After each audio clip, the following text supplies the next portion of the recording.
Hello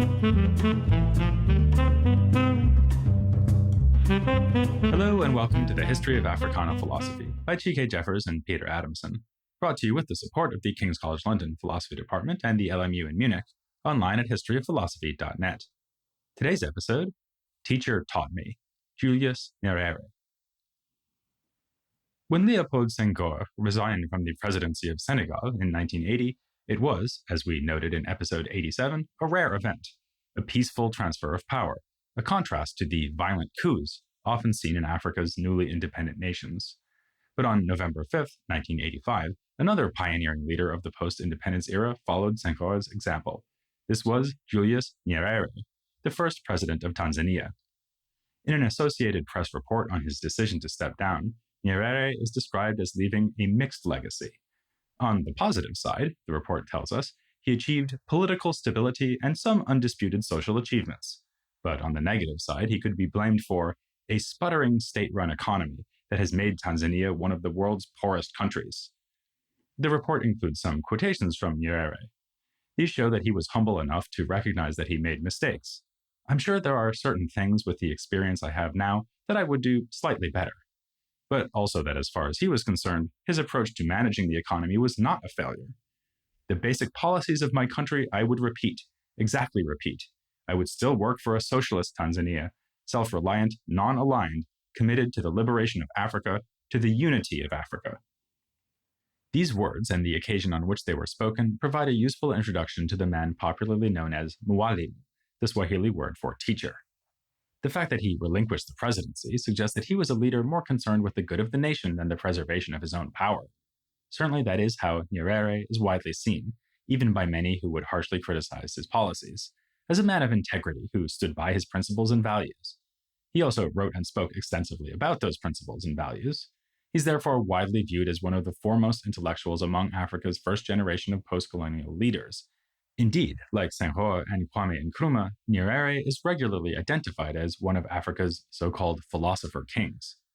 It is precisely as a philosopher, of course, that we are interested in him, but his philosophy cannot be understood in isolation without considering his policies.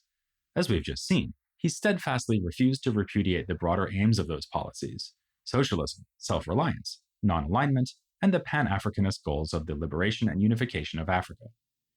What tied all of these goals together was freedom. There's little chance of overlooking the centrality of that concept, given the titles of the 3 volumes that collect most of his important speeches and writings: Freedom and Unity, Freedom and Socialism, and Freedom and Development. And these are indeed the major themes of his thought, though it would also have been appropriate for there to have been a volume named Freedom and Education. That Associated Press report we quoted as lamenting Tanzania's economic troubles goes on to conclude with a more admiring remark about this topic. Nyerere made his countrymen among the best educated in Africa. Its 85% literacy rate is more than 3 times the average for the continent and nearly 6 times that at Tanzania's independence in 1961. Is this a clear sign of the strength of his ideas on education, or merely a happy statistic irrelevant to judging his philosophical perspective? We'll consider different approaches to the relationship between his political thought and political actions as we explore Nyerere's life and career. He was born in 1922, in what was at that time Tanganyika, a colony in East Africa ruled by the British. 1922 was, in fact, the year that British rule was formalized through recognition of Tanganyika as a League of Nations mandate.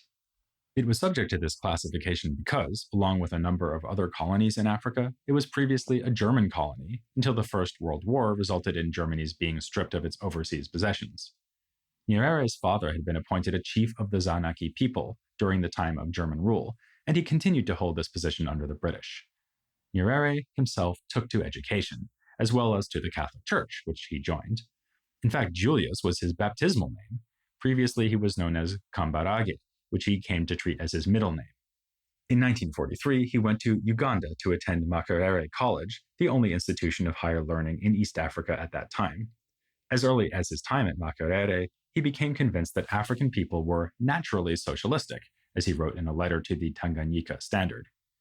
He is also known to have encountered the writings of the British philosopher John Stuart Mill at this time. He even won a literary contest by writing a long essay that applied a feminist critique drawn from Mill's book, The Subjection of Women, to gender relations among his people, the Zanaki. When he returned home to Tanganyika, Nyerere began teaching at a high school, hence his honorific Mwalimu. Soon enough, though, he left once again to pursue education, this time going all the way to Scotland to study at the University of Edinburgh. Majoring in political science, he continued to think about Mill and also took interest in another British philosopher of the 19th century, Thomas Hill Green. The progressive liberalism of Green's political philosophy can be seen as a precursor for the socialist movement in Britain known as the Fabian Society.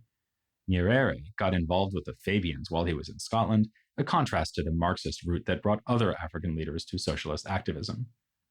When he returned home once again, this time with a master's degree, he got back into teaching and began to get serious about politics.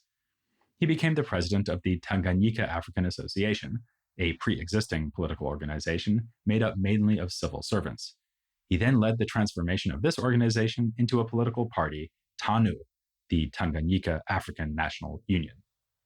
Despite the limitation of a system of governance that intentionally overrepresented Europeans and Asians while underrepresenting Africans, in 1958, TANU managed to become the dominant party of influence within the colony's legislative council. It further helped TANU's cause when the colony received a new governor, Richard Turnbull, who had been a chief secretary in Kenya during the violent insurgency of the Mau Mau uprising and its violent suppression by the government. Turnbull was thus motivated to cooperate in order to achieve a peaceful resolution of the struggle against colonialism in Tanganyika. In 1961, the colony became an independent realm within the British Commonwealth, with Nyerere as Prime Minister, and in the following year, a republic with no remaining formal ties to the British Crown. Nyerere was its first president. You'll notice that we are still speaking of Tanganyika. When are we going to get to Tanzania? Well, you know how the celebrity couple, Brad Pitt and Angelina Jolie, are jointly referred to as Brangelina? Tanzania is a bit like that, albeit with less interest from American tabloids. Tanganyika originates as the indigenous designation for the lake that forms the country's western border. Its name was fused with that of Zanzibar, an island archipelago in the Indian Ocean right next to Tanganyika. Zanzibar was a sultanate with a long history, part of the special culture of the Swahili coast that we discussed with interview guest Kai Kresse back in episode 26. It was also a British protectorate from the late 19th century until 1963 when it gained independence. In 1964, the Zanzibar Revolution toppled the Sultan, and it seemed that Cold War superpowers might intervene. Nyerere and a Zanzibari leader avoided this possibility by negotiating a federation between Zanzibar and Tanganyika, giving us the new country of Tanzania, or as it is also sometimes pronounced, Tanzania. So much for the historical scene in the 1960s. Let's now consider Nyerere's major ideas.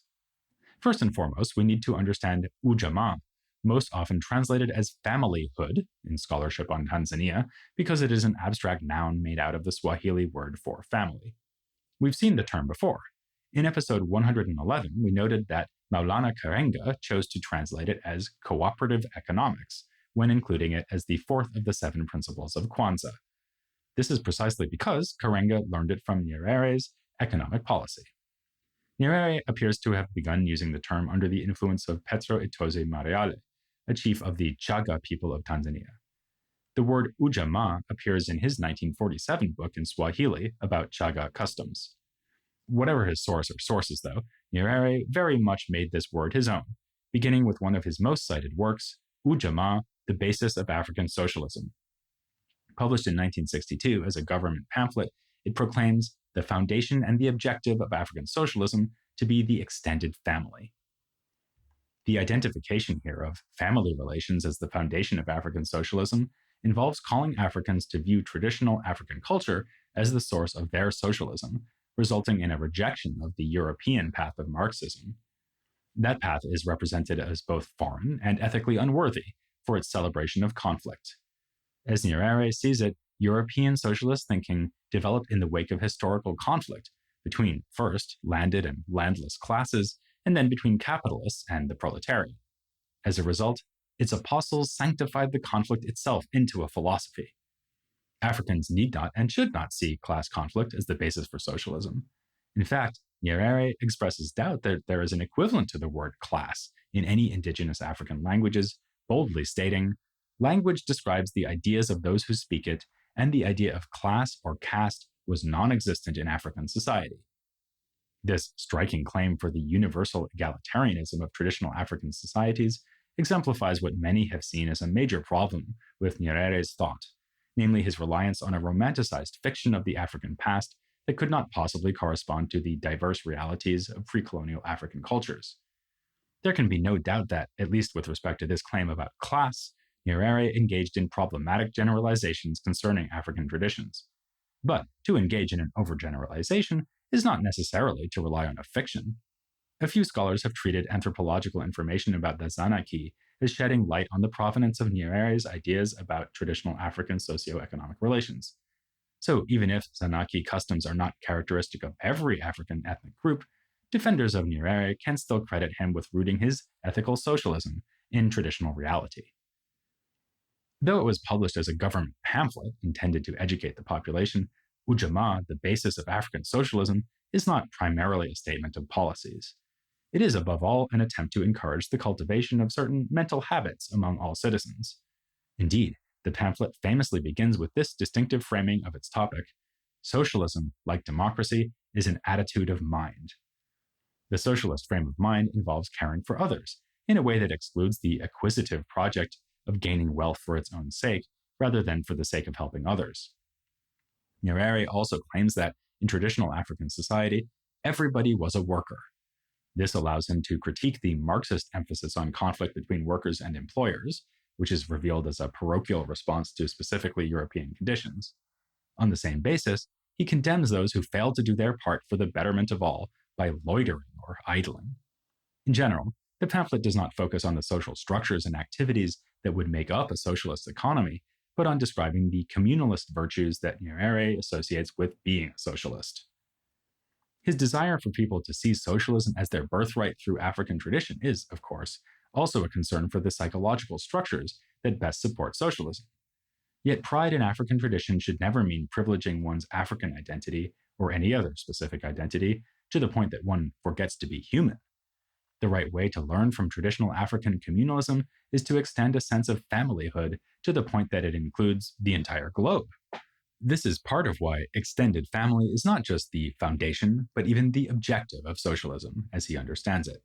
He writes, "We came to recognize that the same socialist attitude of mind which, in the tribal days, gave to every individual the security that comes of belonging to a widely extended family, must be preserved within the still wider society of the nation.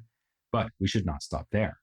Our recognition of the family to which we all belong must be extended yet further, beyond the tribe, the community, the nation, or even the continent, to embrace the whole of mankind. This is the only logical conclusion for true socialism." As the 1960s went on, Nyerere sought to realize his vision of socialism in Tanzania through various strategies, including the nationalization of banks and industries. The most controversial part of Ujamaa as a political program was the process of villagization, a planned alternative to urbanization. The government incentivized the resettlement of people in rural areas, aimed at creating concentrated and well-organized centers of agricultural activity known as Ujamaa villages. Much of the criticism of Nyerere's failings as a leader focuses on the shortcomings and ills of this policy, including the fact that, as time went on, more and more of this resettlement was forced rather than voluntary. We can understand the intellectual basis of this controversial policy by turning to the Arusha Declaration, Nyerere's landmark 1967 announcement of Tanzania's economic path. It includes reflections on one of his favorite themes, self-reliance. It is, in his blunt opinion, stupid to imagine that Tanzania could overcome the problem of poverty through foreign financial assistance. He argues that it is, first of all, unrealistic to expect the country to gain enough from gifts, loans, and private investment to meet its lofty development goals. Even if it were realistic, though, reliance on foreign sources for economic stability and advancement would mean endangering the country's independence. Nyerere links these 2 points to what he takes to be a deeper mistake, thinking that money and industry are the weapons needed for Tanzania to defeat poverty. This type of thinking leads towards shamelessly chasing foreign aid and investment, and also to the kind of urbanization that Nyerere directly opposed through the villagization project. The 4 weapons that Tanzania needs in order to achieve progress are, according to Nyerere, people, land, good policies, and good leadership. He views these factors, properly understood, as allowing for self-sufficiency through the proper use of land. Money and industry can come later. Nyerere knew very well that he was asking a lot of Tanzanians. From the leaders in particular, he demanded abstinence from involvement with private enterprise, or indeed anything else that could make them rich. The point of all this was solidarity, a communal sense of rising together or falling together. Nyerere's many speeches on education reflect this concern. In Education for Self-Reliance, from the same year as the Arusha Declaration, he frames post-colonial education as facing the problem that colonial education induced attitudes of human inequality and in practice underpinned the domination of the weak by the strong, especially in the economic field. His proposal for redressing this problem typifies what we can call his radical agrarian approach to progress. Every school should also be a farm, and the school community should consist of people who are both teachers and farmers, and pupils and farmers. If we're all farming in addition to learning, he argues, we can overcome the elitist notion that only book learning is worthy of respect. In a speech called The Intellectual Needs Society, from the following year, 1968, Nyerere reflects on the investment that a poor country like Tanzania makes by virtue of establishing and maintaining universities. Those who benefit from higher education should in turn be of service to the nation. Indeed, he claims that universities can only be justified if they help to satisfy the needs of the country, even as the vast majority of the country's people go nowhere near higher education. Rather than seeing higher education as a path to privilege, those who pursue it must recognize themselves as subservient to their society. As he puts it, work at the university must therefore be so organized that it enables the students upon graduation to become effective servants, for servants they must be, and servants have no rights which are superior to those of their masters. They have more duties, but no more privileges or rights, and the masters of us educated people are and must be the masses of the people. Solidarity is emphasized yet again in his 1970 speech on the church and society. He credits Christianity with making it easy to understand why development should never be reduced to new factories, increased output, or greater national income statistics. After all, the basic aspiration of the Christian, union with God through Christ, is spiritual rather than material. Nevertheless, he sees the church as all too often making the opposite error of reducing development to the personal internal matter of spirituality.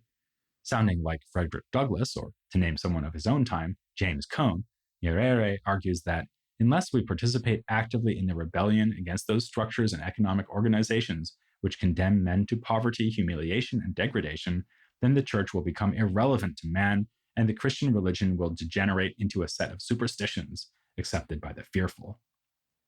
Nyerere was a devout Catholic, yet insisted on the secularity of African socialism during his time as president. In this way, he aimed to hold together Tanzania's religious mix of Christians, Muslims, and those still following traditional African beliefs.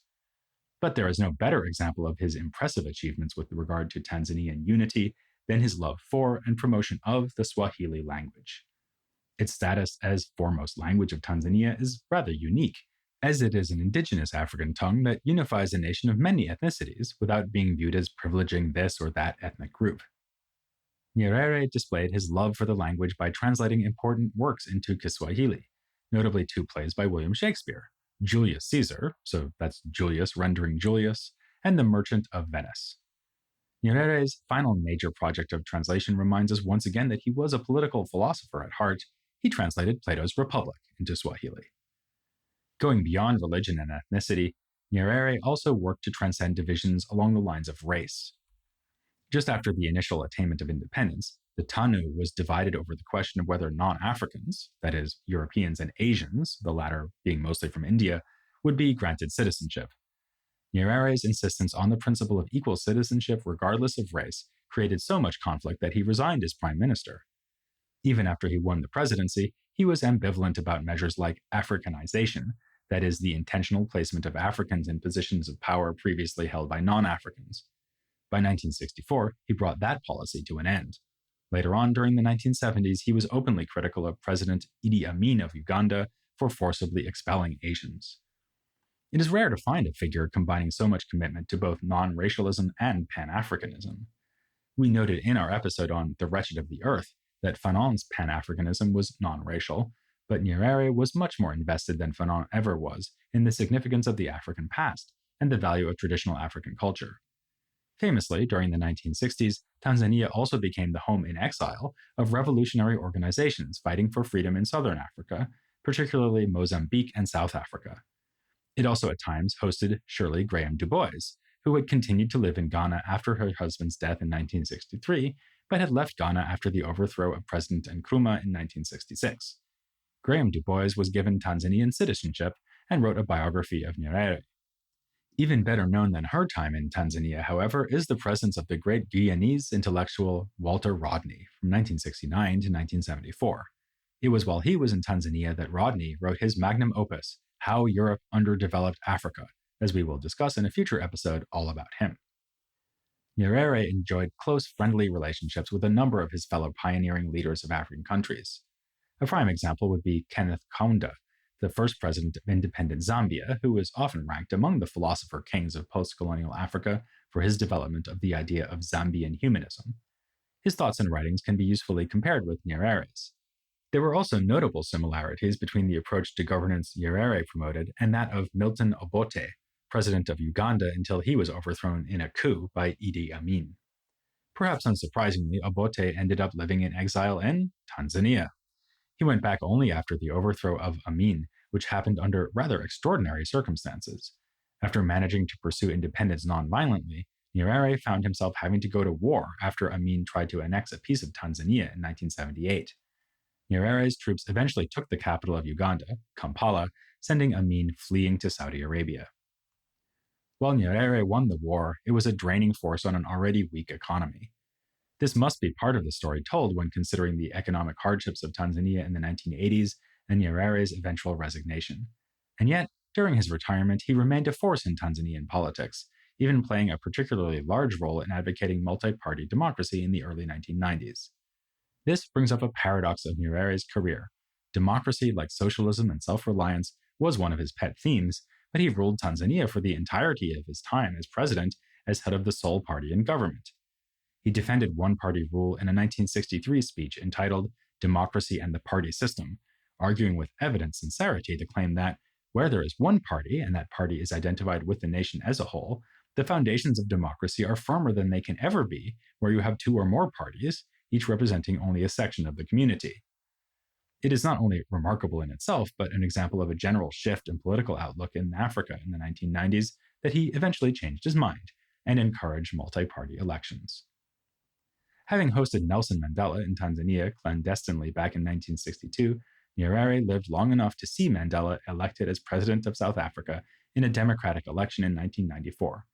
He reflected, "When President Nelson Mandela took his seat to represent a non-racial, post-apartheid democratic South Africa, the first objective of the Founding Fathers had been achieved. Our continent had been totally liberated from colonialism and racial minority rule." Nyerere died just before the end of the 20th century in 1999, pleased to have participated in all this progress. We will soon provide comprehensive coverage of the thought of Mandela, but before we get to the full Nelson, we will find ourselves in one of the Portuguese-speaking parts of the African continent, Guinea-Bissau. We'll be spending a couple of episodes with Amilcar Cabral, one of Africa's most prominent revolutionaries, starting next time on The History of Africana Philosophy.